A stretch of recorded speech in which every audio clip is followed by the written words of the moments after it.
வணக்கம். இது மனதோடு உரையாடு. இந்த அத்தியாயத்தினுடைய சிறப்பு விருந்தினர் மரியாதைக்குரிய திரை இயக்குனர் வினோத் அவர்கள். வணக்கம். உங்களுடைய ஜனநாயகன் தமிழ் சினிமா வரலாற்றிலையும் சரி, அரசியல் சினிமா வரலாற்றிலையும் சரி, முக்கியமான படங்களில் ஒன்றா போய் அப்படி உட்கார்ந்துருச்சு. இப்போ இந்த படம் ஆரம்பிக்கிறது அப்படிங்கிறது திரு விஜய் அவர்களுடைய வாழ்க்கையில் ரொம்ப முக்கியமான ஒரு காலகட்டத்தில் ஆரம்பிக்குது. அவர் உங்கள்கிட்ட இந்த படம் பண்ணுறதுக்கான வேலையை ஆரம்பிக்கிறார். இன்னொரு பக்கம் கட்சி ஆரம்பிக்கிறார். சினிமாவிலிருந்து அவர் ஆட்சியை நோக்கி வருவதற்கான அந்த இடைப்பட்ட காலகட்டத்தில் பாலம் மாரி அந்த கட்சி செயல்பட்ட காலகட்டத்தில் இந்த திரைப்படமும் வளருது. அப்படி ஒரு காலகட்டத்தில் தான் இப்படி ஒரு படம் எடுக்கணும் அப்படின்னு அவர் நினைக்கிறார். இந்த படத்தில் என்ன விஷயம் சொல்லணும் மக்களுக்கு, தன்னுடைய ரசிகர்களுக்கு அல்லது தொண்டர்களுக்கு என்ன விஷயம் சொல்லணும்னு சொல்லி அவர் நினைச்சார். இந்த படம் எப்படி உருவானுச்சு? முக்கியமான இடத்துல இருக்கார். அவர் சினிமாவில் இருக்கார், அரசியல் இருக்கார், நடுவில் இது வருது அப்படின்னும் போது எங்களுக்கு அது ஒரு குதூகலமான ஐடியாவாக நாங்கள் பார்த்தோம். நாங்கள் சொல்கிறது உண்மையாக சொல்லணும்னா, அதில் இருக்கிற சீரியஸான விஷயங்கள் பற்றி நாங்கள் யோசிக்கல அவ்வளோவா. நாங்கள் ஒரு விஜய் சார் அவரை கொண்டாட்ட மனநிலையோடு என்னெல்லாம் பண்ணுறது, இன்னும் சொல்லணும்னா ஒரு விளையாட்டுத்தனமும் ஒரு ஒரு ஜாலி மைண்டும் தான் அதில் இருந்தது.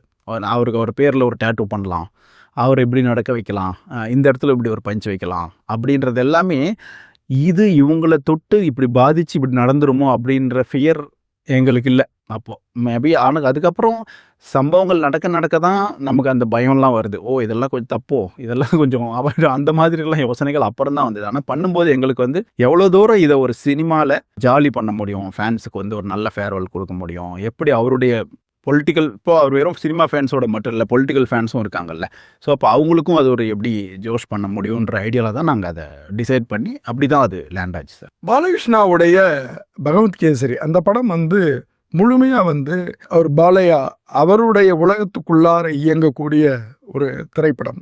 அது தெலுங்கு சமூகத்துடைய பின்னணியிலையும் வச்சு பார்க்கக்கூடிய ஒன்று. அது தமிழ் சமூகத்தில் அதுவும் திரு விஜய் அவர்களுக்கு பொருந்தும் அப்படின்னு சொல்லி அவர் எப்படி இந்த முடிவை எடுக்கிறார், அது எப்படி நீங்கள் கன்வின்ஸ் ஆனீங்க? ஒரு நல்ல படத்தை நோக்கி விஜய் சார் வந்தார்னா இன்னும் நிறைய பேர் விஜய் சார் படத்தை பார்த்து நல்ல சினிமாவை கொண்டாட ஆரம்பிப்பாங்க அப்படின்னு ஒரு குரூப் ஆஃப் டைரக்டர்ஸ் நினைப்பாங்க. இன்னொரு குரூப் ஆஃப் டைரக்டர்ஸ் கமர்ஷியலாக விஜய் சார் பெரும் ரீச் கொண்ட ஒரு டைரக்டர், அவரை வச்சு பண்ணோன்னா நல்ல சம்பளம் கிடைக்கும், அவரை வச்சு பண்ணால் நிறைய புகழ் கிடைக்கும் அப்படின்ற லெவல்லையும் திங்க் பண்ணுவாங்க. அப்புறம் ஒரு சினிமாவுக்கு ஒரு டாப்பில் இருக்கிற ஒரு ஹீரோவோட படம் பண்ணுறதுன்றது எல்லாருக்கும் ஒரு ட்ரீமாக தான் இருக்கும். இது எனிவே ஏதோ ஒரு வேலை அவங்களுக்கு அது ஒரு காரணமாக இருக்கும். எனக்கும் அந்த மாதிரி விஜய் சாரோட படம் பண்ணோம் அப்படின்னு ஆசை இருந்தது. அதுக்கு நம்ம 2-3 மீட்டிங்ஸ் ஏற்கனவே நடந்தது. ஸோ அப்படி ஒரு சதுரங்க வேட்டை முடிச்சுட்டு ஒரு மீட்டிங் நடந்தது, தீரன் முடிச்சுட்டு ஒரு மீட்டிங் நடந்தது, நேர்கொண்ட பார்வை ஸ்டார்ட் பண்ணுறதுக்கு முன்னாடி ஒன்று நடந்தது. இப்படி மீட்டிங்ஸ் எல்லாமே ஒன்று பாசிட்டிவாக ட்ராப் ஆயிடுச்சு அல்லது பாசிட்டிவாக இல்லாமல் போயிடுச்சு. இப்படி சுச்சுவேஷன்ஸ் இருந்துச்சு. இது மிஸ் ஆகிட்டே இருக்கேன் விஜய் சாரோட படம் பண்ணுறது மட்டும் அப்படின்ட்டு. இந்த வாட்டி ஏதாவது சான்ஸ் இன்னொரு வாட்டி சான்ஸ் கிடச்சா பண்ணிடணும்னு இருக்கும்போது அவர் கோட்டுக்கு அப்புறம் ஒரு படம் பண்ணுறாரு அப்படின்ற செய்தி வந்தது. எனக்கு ப்ரொடியூசர் சுதன் அவரும் இன்னொரு ஃப்ரெண்டு சந்தோஷ்ன்றவரும் ஒரு மீட்டிங்ஸ் நடந்தது. அவர் ஒரு படம் வச்சுருக்காரு, அதை அவர் தெலுங்கு டேரக்டர்ஸ் கிட்ட பேசுகிறாரு அப்படின்னு அது நியூஸாகவும் வந்தது. நியூஸாகவும் வந்த பிறகு அப்போ ஒரு கதை கேட்குறாரு. அந்த கதையை ஏதாவது அதை விட இன்ட்ரெஸ்டிங்காக ஏதாவது கதை வந்தால் பண்ணலான்னு சொல்கிறேன்னொன்னே அவர் நிறைய பேர்கிட்ட கதை கேட்டுருக்காருன்ற தகவல் நமக்கு வருது. நமக்கு தெரிஞ்ச டைரக்டர்ஸ் போய் சொல்கிறாங்க, எல்லாருக்கும் சொல்லும்போது இப்போ நம்மளும் சொல்லி பார்க்கலாம், நம்மகிட்ட ஒரு கதை இருக்குன்னு சொல்லி அதை ஒர்க் பண்ணிவிட்டு போய் அவர்கிட்ட ஜெகதீஷ் சார்கிட்ட டைம் கேட்குறோம். ஹெல்ப் மாதிரி கேட்குறேன். நான் இன்னும் ஒரு படம் எனக்கு நடக்காமல் இருக்குது, ரொம்ப டஃப்பான சுச்சுவேஷனில் இருக்கேன், நான் சார்கிட்ட கதை சொல்ல முடிஞ்சால் நல்லாயிருக்கும் அப்படின்னு கேட்கும்போது அவர் ஓகே நான் அரேஞ்ச் பண்ணுறேன் அப்படின்னு சொல்லி கதை சொல்ல வச்சார். கதை என்னென்னா எனக்கு இருக்கிற ப்ராப்ளம் நான் ஃபுல் கதையை சொல்ல மாட்டேன். நான் எப்போயாவது கதை சொன்னால் கூட விஜய் சார் ரொம்ப அமைதியாக கதை கேட்பார். அவர் மைண்டில் ப்ராசஸ் பண்ணிட்டே கதை கேட்பார். எல்லாத்துக்கும் கம்மியான ரியாக்ஷன்ஸ் தான் அவர்கிட்ட இருக்கும். நீங்கள் கொண்டாடி சிரிக்கிறத அவர் ரொம்ப லைட்டாக ஒரு ஸ்மைலில் கிடப்பார். அந்த மாதிரி பண்ணுறதுனால நான் என்ன பண்ணுவேன், அவரை பார்க்காம லேப்டாப்பை பார்த்துட்டு ஸ்கிரிப்டை படித்து சொல்வேன். அப்படி தான் கடந்த 2 கதைகளும் சொல்லி அதில் ஒன்று ஓகே எல்லாம் ஆச்சு. ஸோ அதே பேட்டர்னில் நான் போய் சொன்னேன். சொல்லும்போது அவர் ஒரு ஃபர்ஸ்ட் ஆஃப் அந்த மாதிரி முடியும் போது இப்போ ஃபுல்லாக ஐடியாஸ் முடியும் போது இது சீரியஸாக இருக்குது, ரொம்ப சீரியஸாக இருக்குது. அதனால் ஒன்று பண்ணு, நம்ம ஒர்க் பண்ணணுன்ற ரொம்ப நல்லா அவருக்கும் ஒரு இன்ட்ரெஸ்ட் இருந்தது என் கூட ஒர்க் பண்ணுறதுக்கு. ஸோ அப்போ வந்து நான் ஒரு படம் வச்சுருக்கேன், அதை பாரு, உனக்கு பிடிச்சிருக்கா பாரு, உனக்கு பிடிச்சிருந்தா நம்ம அதை பண்ணலாம். பட் நான் உன்னை இதை பார்க்க சொல்லி கூட ஃபோர்ஸ் பண்ணல. அதாவது நான் உன்னை பண்ண சொல்லி எதுவும் ஃபோர்ஸ்லாம் பண்ணல, டிசிஷன் உந்து தான், நீ இதை பார்த்துட்டு எனக்கு சொல்லு அப்படின்னாரு. ஓகே சார், நான் பார்க்குறேன் அப்படின்ட்டு நான் வீட்டுக்கு போகும்போதே அதை பார்த்தேன். அதில் தயக்கங்கள் இருந்தது, அதை அவருக்கு கன்வே பண்ணோம். அப்புறம் அவர் அதுக்கப்புறமா நிறைய கதைகள் கேட்குறாரு. அதுக்கு எக்ஸைட்டிங்காக அவருக்கு அமையல. ஸோ அவருடைய பேட்டர்னாக நான் புரிஞ்சுக்கிறது என்னென்னா, மோர் சிம்பிள் மோர் ரீச். ஸோ எவ்வளோ எளிமையாக ஒரு விஷயத்தை, எவ்வளோ பெரிய விஷயம் வேணால் சொல்லலாம் நீங்கள் அவர்கிட்ட. அவருக்கு தயக்கமே கிடையாது. எவ்வளோ இப்போ இந்த படத்தில் இருக்க சென்சிட்டிவி பற்றிலாம் அவர் யோசிக்கவே இல்லை. அதை எவ்வளோ சிம்பிளாக சொல்கிறது, எவ்வளோ சுவாரஸ்யமாக சொல்கிறது, எவ்வளோ எங்கேஜிங்காக சொல்கிறது, இதுதான் அவர் எக்ஸ்பெக்ட் பண்ணுற மெயின் மேட்ரு. ஸோ அப்படி அந்த மாதிரி எதுவும் அவருக்கு அமையவே இல்லை. அமையாதப்போ அவர் வந்து எனக்கும் என்னென்னா, ஒரு பக்கம் அந்த படம் பண்ணிட்டா நல்லாயிருக்குன்ற ஆசை இருக்குது. அப்போ அவர் ஒரு சான்ஸ் கொடுக்குறாரு. நம்மளால் கன்வின்ஸ் பண்ண முடியல. இந்த ஆஸ்பெக்டில் வந்து சரி, இதை எடுத்து பண்ணால் என்ன பண்ணால் இதை பண்ண முடியும் அப்படின்னு என் மைண்டு திங்க் பண்ணுமோ அதில் ஒரு ஸ்பேஸ் இருக்கிறத நான் பார்க்குறேன். அதான் ஃபியர்ன்ற ஒரு வார்த்தை. இந்த கதையே ஃபியர்ன்ற ஒரு வார்த்தையில் ஃபங்க்ஷன் ஆகுது. இப்போ அந்த ஃபியரு அவன் அந்த பொண்ணுக்கு கொடுக்காம அந்த நாட்டுக்கே கொடுத்தா, அவர் அந்த பொண்ணை மட்டும் காப்பாற்றாமல் ப்ரொடெக்ட் பண்ணாமல் அந்த நாட்டையே ப்ரொடெக்ட் பண்ணால் அது ஸ்கேலாக பெருசாகிடுது, ஐடியாவாக பெருசாகிடுதுல்ல. அப்போது அப்படி ஒரு டிவியேஷன் பண்ணி பார்க்கலாம். அப்போ அதுக்கு ஒருவேளை அவர் ஒத்துக்கிட்டாருன்னா நம்ம கதை ஓகே ஆகலைன்னா கூட இதை பண்ணலாம் அப்படின்னும்போது அந்த டிஸ்கஷனுக்குள்ளே போச்சு. ஒரு ஈவெண்ட்டுக்கு அப்புறம் ஒரு டிஸ்கஷனுக்குள்ளே போச்சு. அவர் ஓகேப்பா, எனக்கு இந்த கதை வந்தால் போதும், இந்த கமர்ஷியல் ஐட்டம்ஸ் இருந்தால் போதும் அப்படின்னு சொன்னார். சொல்லிவிட்டு அந்த டிஸ்கஷன் ஸ்டார்ட் ஆச்சு. அந்த டிஸ்கஷன் ஸ்டார்ட் ஆகி அப்படியே டெவலப்மெண்ட்ஸ்குள்ளே போய் அந்த டெவலப்மெண்ட்ஸ் மெதுவாக கன்வெர்ட் பண்ண ஆரம்பிச்சுது. ஸோ அப்போ அதில் வந்து இந்த பொலிட்டிக்ஸ் பேசலாமா, அது பேசலாமா, இது பேசலாமான்ற எந்த டிஸ்கஷனும் எங்களுக்குள்ளே நடக்கலை. அவருக்கு ஒரு வேர்ஷன் பண்ணிவிட்டு ஸ்கிரிப்ட் போய் நரேஷன் கொடுத்தோம். நரேஷன் கொடுக்கும்போது அவர் சூப்பர் நல்லாயிருக்கு அப்படின்னு சொல்லிட்டு சில டவுட்ஸ் மட்டும் கேட்டார். அப்போ அதையும் வச்சுக்கிட்டு நாங்கள் இன்னொரு வெர்ஷன், ஷூட்டிங் வெர்ஷன் மாதிரி, அதாவது 3 வெர்ஷன் மொத்தம். ஃபஸ்ட்டு பேசிக்காக பண்ணோம். அதுக்கப்புறம் அதுக்குள்ள இருக்கிற பொலிட்டிக்கல் கரெக்ஷன் விஷயங்களெல்லாம் கொஞ்சம் அதுக்கான சென்ஸ் இருக்கிற ஆளுங்கிட்டலாம் பேசி சரி பண்ணோம். அதுக்கப்புறம் ஃபைனல் ஷூட்டிங் வெர்ஷன். இப்படி ஒரு 3 நரேஷன் சொல்லி அப்படி தான் ஃபிக்ஸ் பண்ணோம். ஸோ அவர் அதை எடுத்துக்கிட்டார்னா, அவருக்கு அந்த நம்பிக்கை இல்லாமல் அவர் எடுக்கலை. நான் எடுத்துக்கிட்டேன்னா அதை மாற்றிட முடியுன்ற நம்பிக்கை இல்லாமல் நான் எடுக்கலை. எங்களுக்கு இடையில அந்த 2 மெட்டலுக்கு இடையில ஒரு மெல்டிங் பாயிண்டில் ஜாயிண்ட் வருதில்ல சார், அந்த மாதிரி அவருக்கு அந்த ஸ்கிரிப்டோடு வந்துச்சு, எனக்கு அந்த ஸ்கிரிப்டோடு வந்துச்சு. இப்போ இந்த கதை சொல்லல் அப்படிங்கிறது இருக்கு இல்லையா, இந்த ப்ராசஸ் வந்து ஒவ்வொருத்தருக்கும் ஒவ்வொரு விதமாக. ஆமாம். உங்களுடைய இடத்துலேருந்து கதை சொல்லல்ங்கிறது எப்படி இருக்கும், அவருடைய இடத்துலேருந்து கதை கேட்டல்ங்கிறது எப்படி இருக்கும், எவ்வளோ நேரம் இதுக்கு அவர் எடுத்துக்குவார் சார்? அவர் வந்து நீங்கள் எவ்வளோ நேரம் கதை சொன்னாலும் கேட்பார் சார். எனக்கு எக்ஸ்பீரியன்ஸ் இல்லை. இப்போ என்னென்னா, ஒரு நாள் நான் தரணி சாரை பார்த்தேன், டைரக்டர் தரணி சாரை பார்த்தேன். அப்போ இந்த மாதிரி டிஸ்கஷன் வரும்போது அவர் சொன்னார், டேய் நீ இதெல்லாம் சொல்லாத. அவர் வந்து பேரரசு டைரக்டர் இருக்கார்ல, அவர் வந்து ரொம்ப பேசுகிறது கொஞ்சம் கஷ்டப்பட்டு தான் நீங்கள் புரிஞ்சுக்கணும். ஏன்னா கொஞ்சம் ஃபாஸ்ட்டாக பேசுவார், கொஞ்சம் சைலண்ட்டாக உள்ளே பேசுவார். அவர் கதை சொல்லியே விஜய் சாருக்கு புரிஞ்சு அவர் வந்து அதை அவரோட 2 படம் பண்ணியிருக்காரு. அதெல்லாம் ரீசன் கிடையாது. நீ சொல்கிற கதையில் ட்ராமா கம்மியாக இருக்குது, நீ இன்ஃபர்மேஷன் அதிகமாக சொல்கிற, அது வந்து அவருக்கு பிடிக்காது. நீ எதை சொன்னாலும் ட்ராமா வழியாக சொல்லணும்னு அவர் எக்ஸ்பெக்ட் பண்ணுவார். அதுதான் மெயின் ப்ராப்ளம். அதனால் உனக்கு கதை சொல்ல வரல, அதனால் புரியலன்னு இல்லை, நீ எப்படி சொன்னாலும் அவர் புரிஞ்சுப்பார். நீ வந்து ஒரு படத்தை, இப்போ அந்த படத்தை அவர் ரீமேக் பண்ணார்னா, அவர் ஏன் அதை எடுக்கிறாருன்னா அதில் ப்ராப்ளம் இருக்குதுன்னு அவருக்கும் தெரியும். ஆனால் அதை தான் பண்ணால் எப்படி இருக்குன்னு அவருக்கு தெரியும். அந்த அண்டர்ஸ்டாண்டிங்கோடு தான் அவர் எடுக்கிறாரு அப்படின்ட்டு. ஸோ அதுதான் அவருக்கு வந்து ஒரு பெரிய ஸ்மார்ட்னஸ் இருக்குது சார். அந்த ஸ்மார்ட்னஸ் என்னென்னா, அவர் தன்னை சினிமாலேருந்து பார்க்குறாரு, தான் அப்பாக்கிட்டேருந்து பார்க்குறாரு, அப்பாக்கிட்டேருந்து அவர் பண்ணுறாரு, சொந்த முடிவுகள் எடுக்கிறாரு. ஸோ அப்படி பார்த்து அவருக்கு ஒரு எக்ஸ்பீரியன்ஸ் இருக்குது. அவர் எல்லாரும் சொல்கிற மாதிரி ஒரு நிதானமாக சின்சியராக கதை கேட்பார், சரியான கேள்விகளை கேட்பார். இது ஏன் அது ஏன் அப்படின்னு கேட்பார். அதுக்கு பதில்கள் எதிர்பார்ப்பார். அது ஓகேனா ஓகே, அவ்வளோதான் அவர் கதை சொல்கிற விதம். எனக்கு கதை சொல்கிற விதத்தில் என்னென்னா இதே ப்ராப்ளம் தான். நான் இன்ஃபர்மேட்டிவாக இருக்கிறதுனால அந்த இன்ஃபர்மேஷனை சொல்லும்போது எல்லாராலையும் ஒரு கிராஸ் பண்ணி அதை கேட்க முடியாது. இப்போ ஒரு சயின்ஸ் கிளாஸை ஒரு 40 நிமிஷம் கேட்கலாம், 50 நிமிஷம் கேட்கலாம். ஆனால் ஒரு கதையை சொல்லும்போது 2 மணி நேரம் நீங்கள் கதை சொன்னால் கூட கேட்டே இருப்போம்ல. அதுதான் டிஃப்ரென்ஸ். என் கதையில் இருக்கிற ட்ராமாட்டிக் விஷயங்கள் கம்மியாக இருக்கிறதுனால எதிரில் இருக்கிற எக்ஸ்ப்ரெஷன் குறையும். எதிரில் இருக்கிற எக்ஸ்ப்ரெஷன் குறையும் போது எனக்கு கதை சொல்கிற கான்ஃபிடென்ஸ் குறையும். ஸோ இதுதான் அங்கே பேசிக்காக இருக்கிற ப்ராப்ளம். அதில் தான் எனக்கு இருக்கிற மெயின் ப்ராப்ளம். ஒரு பக்கம் வந்து தகவல்கள், ஆமாம், இன்னொரு பக்கம் கதை. தகவல்கள் வழியாகவும் நம்ம கதை தான் சொல்கிறோம். ஆமாம். ஆனால் இதில் ரொம்ப முக்கியமான ஒரு விஷயம் என்னென்னா, ஒட்டுமொத்தமாக இப்போ இந்த விஜய் அப்படிங்கிற ஒரு அந்த ஃபினாமினா அது வந்து எப்படி உருவெடுத்து இன்றைக்கி வந்து ஒரு நடிகர்லேருந்து ஆரம்பித்து அது வந்து ஒரு அண்ணா அந்த இடத்துக்கு போய் இன்னொரு பக்கம் வந்து அது ஒரு முதலமைச்சர் அப்படிங்கிற இடம் வரைக்கும் பரவி வரக்கூடிய அந்த பயணத்தை பார்க்கும்போது அதில் உணர்வு தான் ரொம்ப முக்கியமான விஷயமா இருக்குது. எமோஷ்னல் அதுதான் அவருடைய ட்ராவலுக்கான அந்த வேகனாக இருக்குது. இப்போ நீங்கள் அடிப்படையில் வந்து அந்த உணர்வுங்கிற விஷயத்த உடைச்சிட்டு அதை வெளியில் வரணும்னு பேசக்கூடிய நம்ம 2 பேர் 2 முரண்னோடு இருக்கிற ஆள் சந்திக்கிறோம், ஒரு ஒர்க் பண்ணுறோம், அது ஒரு இடத்துல பிளேஸ் ஆகுது. அது வழியாக பார்க்கும்போது இதில் உணர்வு எங்கே இருக்குன்னு நினைக்கிறீங்க? உணர்வு என்னவா வேலை பண்ணுதுன்னு நினைக்கிறீங்க? நான் இப்படி எடுத்துக்கிறேன் சார். அதுக்கான நான் வந்து லேர்ன் பண்ணிக்கிட்டேன்னு நினைக்கிறேன் அவர்கிட்டருந்து. நான் சொல்கிறது நமக்கு ஒன்று தோணும்ல, கேட்டால் என்ன உனக்கு, ஒரு டிபேட்டை 2 மணி நேரம் கேட்டால் என்ன, ஒரு செய்தியை கேட்டால் உனக்கு என்ன அப்படின்னு எனக்கு தோணுது. ஆனால் அது எல்லாருக்கும் கிடையாது. எல்லாருக்கிட்டையும் அதை நம்ம எதிரும் பார்க்கக்கூடாது. அப்போது அவனுக்கு ஒரு டைம் இருக்குது, அவன் அதுக்கு ஒரு டைம் ஒதுக்குறான். அந்த நேரத்தில் தான் நீ போய் ப்ளே பண்ணிக்கணும் அவங்ககிட்ட. அவன் நீங்கள் அப்படி இருந்தால் தான் அவன் உங்களை கேட்பான், உங்களை நம்புவான், இவன் நமக்கான ஆளுன்னு நினப்பான்.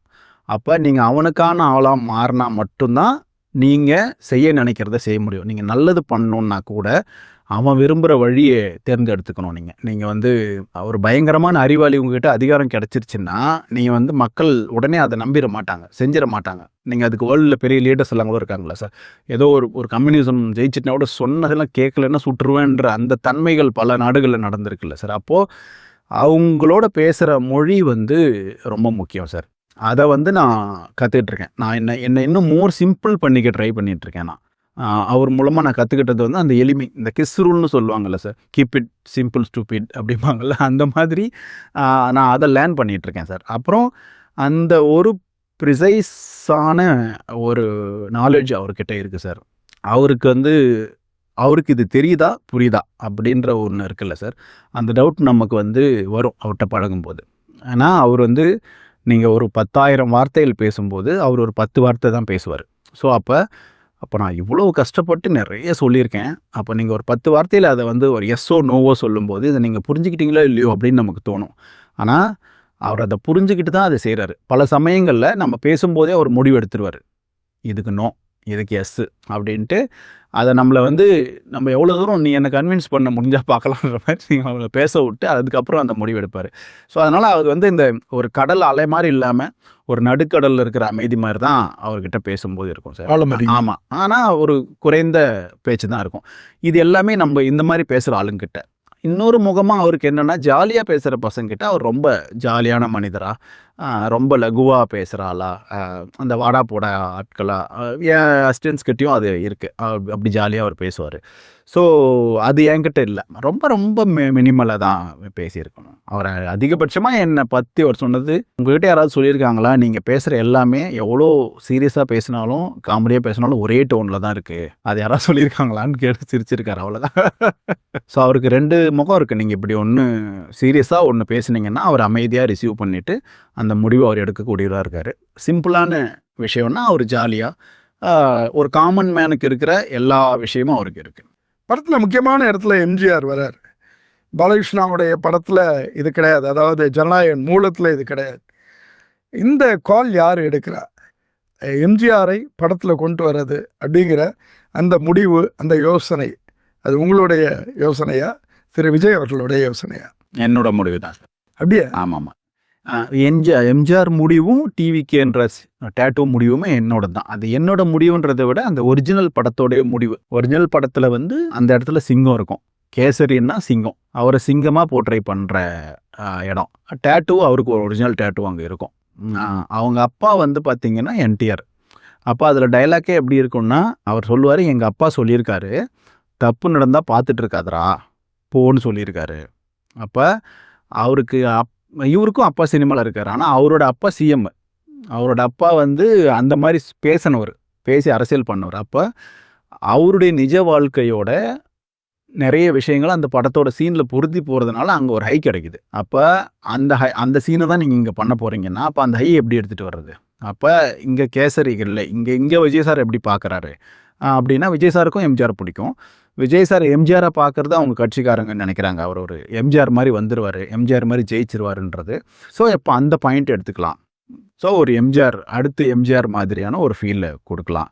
எம்ஜிஆரின் பாதையில் அப்படின்ற ஒரு பாயிண்ட் எடுத்து அங்கே வச்சுக்கிட்டு டேட்டூ வரும்போது அங்கே டேட்டூ போடணும். எப்படியுமே ஒரு சிம்பிளான டேட்டூ போடுறதை விட இப்படி ஒன்று போடலாம்.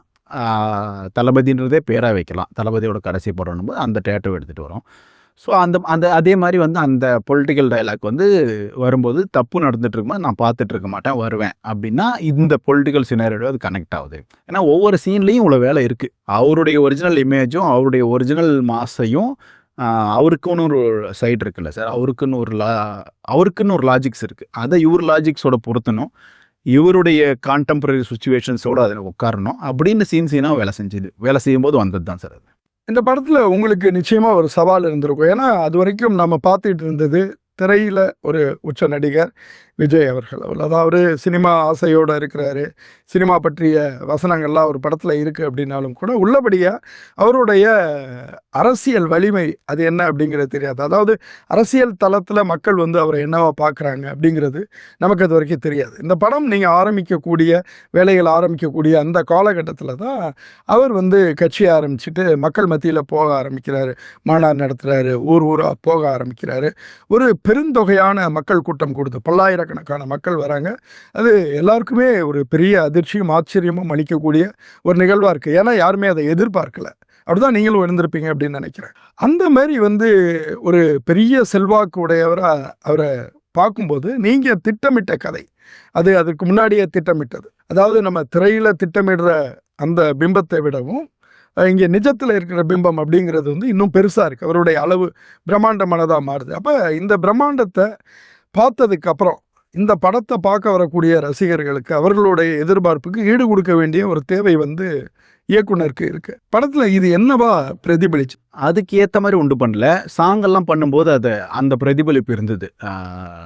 இது ஒரு ஆக்டர் பொலிட்டிஷியன், அவரை இப்போ விஜய் சார் வருவார், கட்சி ஆரம்பிப்பார், ஒரு 10 வருஷம் அரசியல் பண்ணுவார், அப்புறம் அவருக்கு ஒரு ஸ்பேஸ் வரும். இதுதான் நான் பேசிக்கலாக நினச்சது.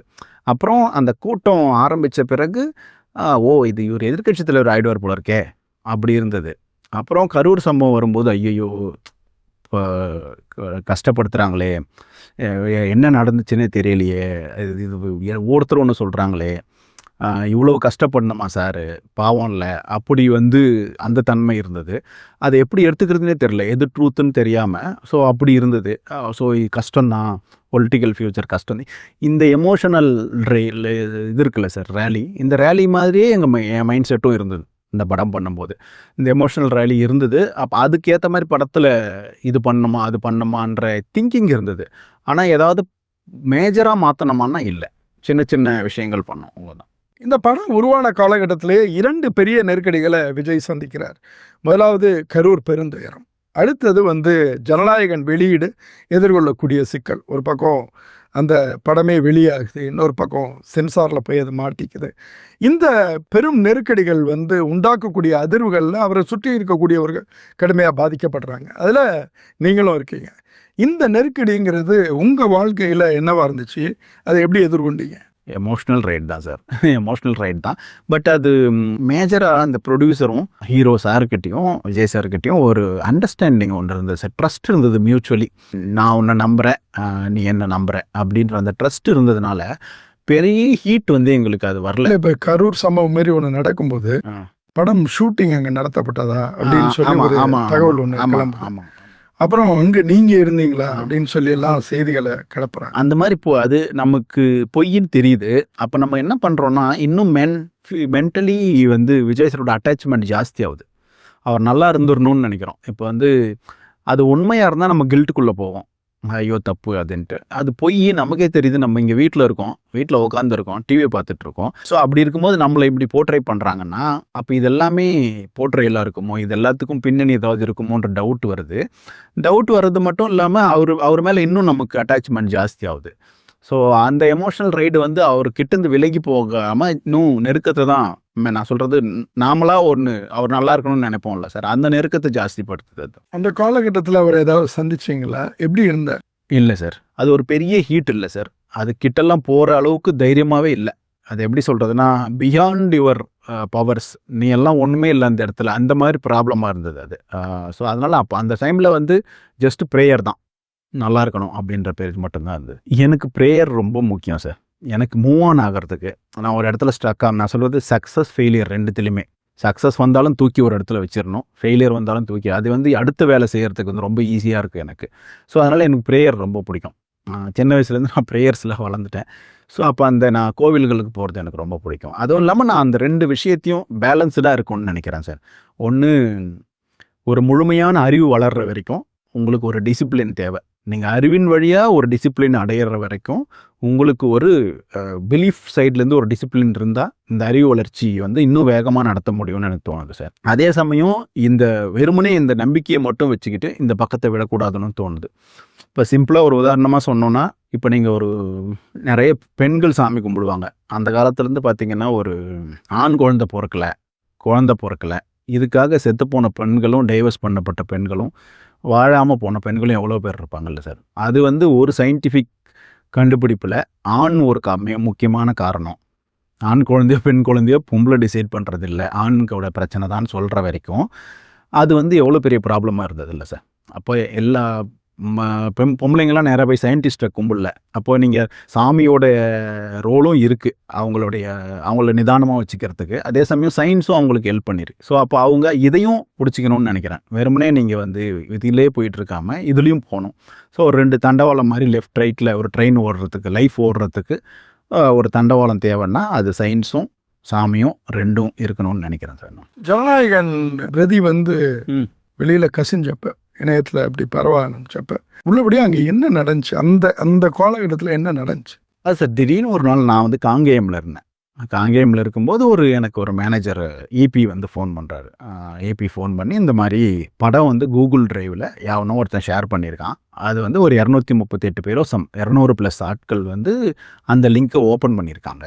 அப்போ அவங்களெல்லாம் தேடிக்கிட்டு இருக்கோம். அவங்களெல்லாம் வச்சு அந்த கண்டென்ட்டை அதுக்கப்புறம் பரவாமல் தடுக்கிறதுக்கு முயற்சி பண்ணிகிட்ருக்கோம். யார் ஃபஸ்ட்டு ஆளும் அவனை பிடிக்கிறோம் அப்படின்ட்டு ஒருத்தனை வர சொல்லி, அவன் அந்த எம்எம்டிஏக்கு வந்து எடிட்டர் டீம் தான் இதை பண்ணுறாங்க, இன்வெஸ்டிகேஷனை ஃபஸ்ட்டு. ஏன்னா அதில் எடிட் காப்பின்னு இருக்குது.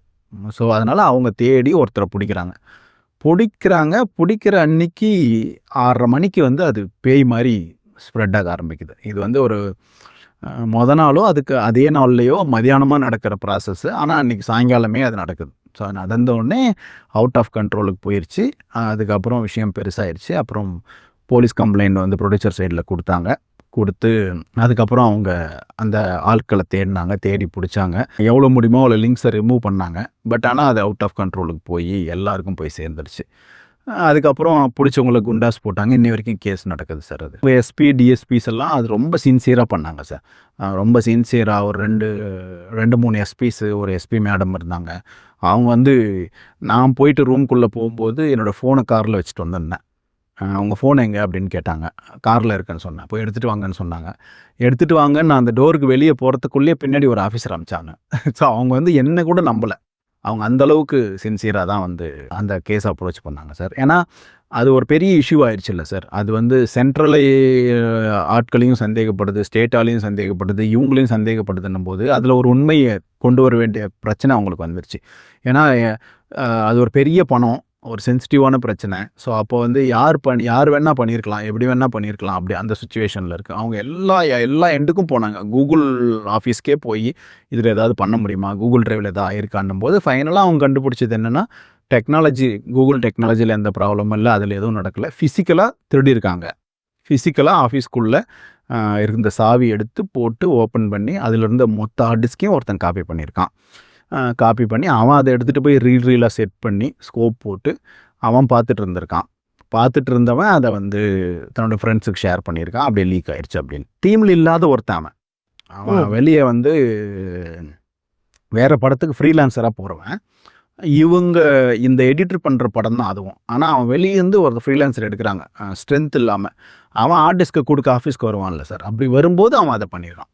இது என்ன ஆர்வமா அல்லது அது இதை சில கான்ஸ்பிரசிஸ் இருக்கும்ல சார். அவன் வாயை திறக்கணும். இது வரைக்கும் திறக்கல. எங்களுக்கு தெரிஞ்சு திறக்கல. திறந்துருந்தா எங்களுக்கு தெரிஞ்சிருக்கும், அல்லது கோர்ட்டுக்காவது தெரிஞ்சிருக்கும். அவன் இது வரைக்கும் ஆர்வத்தில் பண்ணிட்டான்னு தான் சொல்கிறான். ஸோ அந்த இடத்துல அந்த இடத்துல நிற்குது. அந்த காலகட்டத்து மனநிலைங்கிறது எப்படின்னு அப்போ வந்து சார் விஜய் அது அவர்கள் வந்து பேசினார். அது அதுக்கு கேஸ் அப்போ பேசினார் சார். இதில் வந்து இது எல்லாருக்குமான பொறுப்பு இல்லை சார். ஒரு டீமோட ஃபெயிலியராக தான் நான் பார்க்குறேன் சார். இது வந்து திருடிட்டாலும் என்ன பண்ணாலும் ஒரு படத்தில் வந்து அந்த டைமில் ரிலீஸ் ஆகலைன்னா அந்த ஹோல் ப்ராசஸும் ஹால்ட் ஆயிருச்சு இல்லை சார். இப்போ வழக்கமாக இதே படம் ப்ராப்பராக ரிலீஸ் ஆயிருச்சுன்னு வச்சுக்கோங்களேன், அது நடக்க வேண்டிய இடத்துல நடக்கும். கண்டென்ட்லாம் போயிருக்கும், ஓடிடிக்கு போயிருக்கும், எல்லாமே முடிஞ்சிருக்கும். இது எல்லா இடத்துலையும் ஹால்ட் ஆகி நிற்குது. கியூபில் அப்படியே கண்டென்ட் அப்படியே நிற்குது, மிக்ஸில் கண்டென்ட் நிற்குது, இங்கே நிற்குது, அங்கே நிற்குது, சிஜி கம்பெனிஸில் நிற்குது. எல்லாரும் கொண்டு வந்து ப்ரொடக்ஷனில் ஆஃபீஸில் டம்ப் பண்ணால் இது நடந்திருக்காது. பட் ஆனால் எங்களுக்கு ப்ராப்ளம் என்னென்னா, எப்போ வேணால் கேஸ் தோறு நடக்குது, இதோ அடுத்த வாரம் கோர்ட்டு, இதோ நான் வந்துடும் நாங்கள் பெடலாகிட்டே இருக்கோம். அப்போ எங்களால் ஒரு ப்ராசஸை ஃபாலோ பண்ண முடியல. அப்போ அந்த ப்ராசஸை ஃபாலோ பண்ண முடியாதப்ப இந்த லீக்கேஜை வந்து அந்த ப்ளேமிங்கை எடுத்துக்கவும் முடியல. அந்த ப்ளேமிங்கை ஒரு மாதிரி இக்கட்டான சூழல் சார். அது ரொம்ப காம்ப்ளிகேட்டடான சூழல். அது ஒரு பெரிய ஒரு எல்லா ஹோப்பும் போய், எல்லா உழைப்பும் போய், ஒரு டார்க் ஜோனுக்குள்ளே போய், ஒன்று நம்மளும் பாதிக்கப்பட்டோம், நம்மளால் ப்ரொடியூசரும் பாதிக்கப்பட்டார் அப்படின்ற ஒரு தன்மை இருக்குல்ல சார். அது ஒரே சமயத்தில் பாதிப்பும் இருக்குது, கில்ட்டும் இருக்குது அப்படின்றது ஒரு ரொம்ப கொடூரமான சூழல். அது டைம் தான் ஹீல் பண்ணிச்சு சார். அது இப்போ அந்த படம் வந்து சென்சாரில் போய் மாட்டின விஷயம் இருக்குல்ல, சென்சார் பற்றி ஒரு பேட்டியில் நீங்கள் சொல்லியிருந்ததா ஞாபகம். சென்சார் தேவை அப்படின்னு. டைவர்ஸான கண்ட்ரி இல்லை சார். ஸோ இங்கே வந்து ஒரு சின்ன தீப்பொறி போதும் ஒரு பெரிய பிரச்சனையை உருவாக்குறதுக்கு. ஸோ அப்போ சென்சார் வந்து ரொம்ப இம்பார்ட்டண்ட்டாக தேவை. அதில் அரசியல் தலையீடு தான் பிரச்சனைன்னு நினைக்கிறேன் நான். அதுக்கு ஒரு ஃப்ரீ ஹேண்ட்ஸ் கொடுக்கப்பட்டு இதான் ரூல்ஸு, இப்படி நீ படம் எடுத்தேன்னா இந்த சென்சார், இப்படி படம் எடுத்தேன்னா இந்த சென்சார்ன்றது ஒரு தீர்மானமாக ரூல்ஸ் இருந்து அதுக்கு ஃப்ரீ ஹேண்ட்ஸ் இருந்தால் பெட்டராக இருக்கும். சென்சார் அமைப்பு ஆனால் இந்தியாவுக்கு தேவைன்னு சென்சார் அமைப்பில் நீங்கள் எப்படி உறுப்பினர்களை தேர்ந்தெடுக்கிறீங்கன்னு ஒன்று இருக்குல்ல சார், அதில் தான் பிரச்சனைன்னு சொல்கிறேன். ரூலிங் பார்ட்டினா அந்த ரூலிங் பார்ட்டியோட ஆளுங்கள்லாம் அந்த கமிட்டியில் இருந்தாங்கன்னா அந்த ரூலிங் பார்ட்டியே அதை ரூல் பண்ணுற மாதிரி தானே அர்த்தம். ஸோ அப்போ அதுக்குன்னு ஒரு சரியான வரைமுறைகள் இருக்கணும்னு நினைக்கிறேன் சார். இதில் யார் வந்து பின்னிருந்து வேலை பண்ணுறாங்க அரசியல் சக்தி அப்படின்னு அது ஃபைண்ட் அவுட் பண்ண முடிஞ்சு. கண்டிப்பாக ஒரு சாதாரண ஆளால் பண்ணியிருக்க முடியாது. அவ்வளோதான். அதில் தேக்கோமா தான். அடிப்படையில் நல்ல சினிமா பண்ணணும், சமூகத்துக்கான செய்திகள் சொல்லணும் அப்படிங்கிற எண்ணத்தில் சினிமா நோக்கி வந்தவர் தான் வினோத். அப்படிதான் உங்களுடைய ஆரம்பகால பேட்டிகள் சொல்லுது. உங்களுடைய முதல் படமான சதுரங்க வேட்டை அது சினிமா உருவாக்கம் சார்ந்தும் சரி, சமூகத்தை அணுகுனதுலேயும் சரி, ரொம்ப ஒரு நல்ல ஆரம்பம் அப்படின்னு சொல்லலாம். இடையில் வந்து தமிழ் சினிமாவோட 2 உச்ச நடிகர்கள் சமகாலத்தில் அஜித் அவர்கள்ட்டையும் விஜய் அவர்கள்ட்டையும் உங்கள்கிட்ட பிழைச்சிடுறீங்க. அதுமாரி ஒரு பெரிய நடிகர்களுக்கான இயக்குனராக மாறிடுறீங்க. ஆனால் சதுரங்க வேட்டை ஆரம்பித்து இன்னைக்கு ஜனநாயகன் வந்தடைஞ்சிருக்கக்கூடிய இடத்தை பார்க்கும்போது என்ன அளவில் சினிமா உருவாக்கம் சார்ந்து அது ஒரு இரக்கமாக தான் தெரியுது. இந்த இரக்கம் நீங்களே கான்ஷியஸாக தெரிஞ்சுக்கிட்டு எடுக்கக்கூடிய ஒரு முடிவு தான் அப்படின்னு தான் நான் நினைக்கிறேன். எது இத்தகைய முடிவுக்கு காரணமாக இருக்குது? கான்ஷியஸ்னஸில் இந்த 2 விஷயம் சார். ஒன்று, அங்கே போய் சொல்லணும் ஒரு விஷயத்தன்றது. அதுக்கப்புறம் அங்கே போய் சொல்லும்போது அதை நம்ம கிராஃப்டை அவங்கள கன்வின்ஸ் பண்ணுற இனியபிலிட்டி, அதுதான் மேஜர் திங்காக நான் பார்க்குறேன். நம்மகிட்ட ஒரு கிராஃப்ட் இருக்குது, அதை அவங்கள கன்வின்ஸ் பண்ணுற எபிலிட்டி இருந்துச்சுன்னா நீங்கள் அது உங்கள் கிராஃப்டோடையே மேலே போய் சொல்ல முடியும். ஸோ அந்த இன்னெபிலிட்டி தான் ப்ராப்ளம் நான் பார்க்குறேன். ஸோ தேவையும் அதுதான். எனக்கு அங்கே போய் நின்று சொல்லணும், அதான் தேவை. அதுக்கான ப்ராப்ளம் என்னோடய கிராஃப்டே போய் சொல்கிறதுல முடியல. அவ்வளோ. அதாவது செய்தியை வந்து நீங்கள் சொல்ல விரும்புகிற செய்தியை எவ்வளோ ஆழமாக சொல்லணும்னு நினைக்கிறதை விட எவ்வளோ அதிகமானவருக்கு சொல்லணும். ஆமாம். ஏன்னா இப்போ நான் ஒரு கிராஃப்டில் நான் வந்து ஒரு கோடிக்கணக்கான பேர்கிட்ட பேசுகிறேன்னு வச்சுக்கோங்களேன், அது முடியல. அப்போது கோடிக்கணக்கான பேர்கிட்ட பேசுகிற ஒருத்தர்கிட்ட போய் அதை நான் சொல்கிறேன், அது அவங்கக்கிட்ட சொல்கிறாரு, அவங்க அதை பற்றி டிஸ்கஸ் பண்ணிப்பாங்க, அதில் கொஞ்சம் பேராவது அதை பற்றி பேசுவாங்கன்னு நான் நம்புகிறேன். தமிழ்நாட்டில் சினிமா அப்படிங்கிறது வந்து வெறும் கலை வடிவமாகவும் ஒரு பொழுதுபோக்கு வடிவமாக மட்டும் இல்லை. இங்கே அதை தாண்டி வந்து அது கிட்டத்தட்ட ஒரு மதம் போல் இருக்குது. உச்ச நட்சத்திரங்கள் இங்கே தனக்குன்னு ஒரு உலகத்தை, தனக்குன்னு ஒரு மதத்தை கட்டமைக்கிறதுல ஒரு நிபுணத்துவம் கொண்டிருக்காங்க அப்படின்னு கூட சொல்ல முடியும். உங்கள் பாஷையில் அதை யூனிவர்ஸை உருவாக்குறது அப்படின்னு சொல்லலாம். அது எம்ஜிஆர் அவர்கள்ட்டேருந்து ஆரம்பிக்குது அப்படின்னு சொல்லலாம். இதில் ரொம்ப முக்கியமான ஒரு விஷயம் அப்படிங்கிறது மக்களோட நாடியை பிடிக்கிறது. இப்போ மக்கள் நாடி பிடிக்கிறது அப்படிங்கிறது ஒரு அரசியல் தலைவர்கள் அது அவர்களுக்கு சாத்தியமாக இருக்குன்னா அவர்கள் அன்றாடம் மக்களை பார்க்குறாங்க, மக்களோட புழங்குறாங்க. ஒரு பத்திரிகையாளருக்கு அது சாத்தியமாக இருக்குன்னா அவர்கள் மக்களோட புழங்கிக்கிட்டே இருக்காங்க. இது நமக்கு புரிஞ்சுக்க முடியுது. இயக்குனர்கள் அவர்கள் அளவுலையும் கூட புரிஞ்சுக்க முடியும். ஏன்னா ஏராளமானவர்களை சந்திக்கிறாங்க. மக்கள்கிட்டையும் அவங்க மற்ற நேரங்களில் படம் இல்லாத சமயங்களில் பயணப்படுறாங்க. உச்ச நட்சத்திரங்கள் அவர்களுக்கு இது எப்படி சாத்தியமாகுது? ஏன்னா அடிப்படையில் அவர்களுக்கு இருக்கக்கூடிய அந்த ஸ்டார்டம், அந்த பிரபல்யமே வந்து ஒரு பெரிய தடுப்பறன் அப்படின்னு சொல்லலாம். இதை தாண்டி வந்து இந்த மக்கள் நாடியை பிடிக்கிறதுங்கிறது அவர்களுக்கு எங்கே நடக்குது? இதை எப்படி பிடிக்கிறாங்க?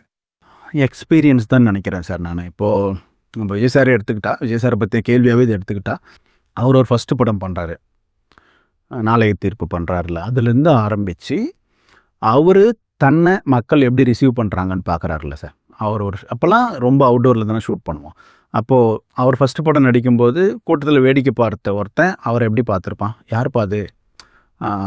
அவர் பையன் நடிக்கிறாரு அப்படி பார்த்துருப்பான். அந்த படம் போயிருக்கோம். நான் வந்து தரமணியில் சென்ட்ரல் பாலிடெக்னிக்கில் படிக்கும்போது பின் கேட்டு வழியாக போயிடுவோம். உள்ள இன்ஸ்டியூட்டில் எங்கள் மாமா படிக்கிறாரு, அவரை பார்க்க போகிறோன்ட்டு போயிடுவோம். அப்போது நெஞ்சினிலே ஷூட்டிங் நடந்துட்டு இருந்தது. அவர் ஒரு காரில் சாஞ்சு நின்றுட்டு இருந்தார். சுற்றி யாருமே இல்லை. நாங்கள் சும்மா ஒரு ஆக்டரை சுற்றி நான் 3 வாட்டி பார்த்துருக்கேன் அவரை. ஒரு இப்படி சாதனமாக கட்டிட்டு அவரோட காஸ்டியூமரோ மேக்கப் மேனோ பக்கத்தில் நிற்கிறாங்க. அப்படி பார்த்துருக்கேன். அப்படிப்பட்ட விஜய் சாராக அவர் இருந்திருக்காரு.